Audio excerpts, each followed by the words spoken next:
পরের অঙ্কটা দেখো, সংখ্যারেখার আমাদের সংখ্যারেখার উপরে এই যে সংখ্যাটা আছে 2.321, এই সংখ্যাটাকে আমরা স্থাপন করব কিভাবে। তাহলে আমরা এখানে সংখ্যারেখাগুলো আগে থেকে অঙ্কন করে নিয়েছি, কারণ অনেকগুলো সংখ্যারেখা আঁকতে হবে, পয়েন্টের ব্যাপার আছে। তাহলে আমাদের প্রথমে সংখ্যাটা আছে 2.321।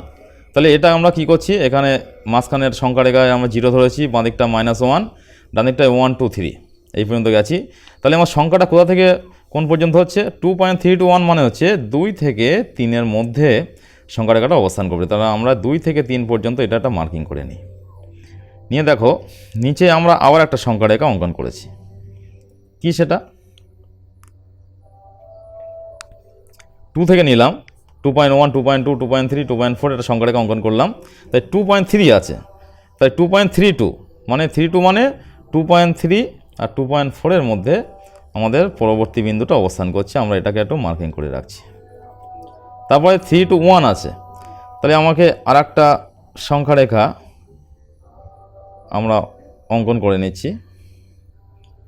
আর একটা সংখ্যারেখা অঙ্কন করে নিলাম, কি আছে তাহলে 2.3 হলো। এর পরবর্তী দেখো 2.32, তাহলে 2.321, তাহলে পরবর্তী বিন্দুটা 2.32 থেকে 2.33-এর মধ্যে অবস্থান করবে। তাহলে এটাকে আমরা একটু নির্বাচন করে নিই।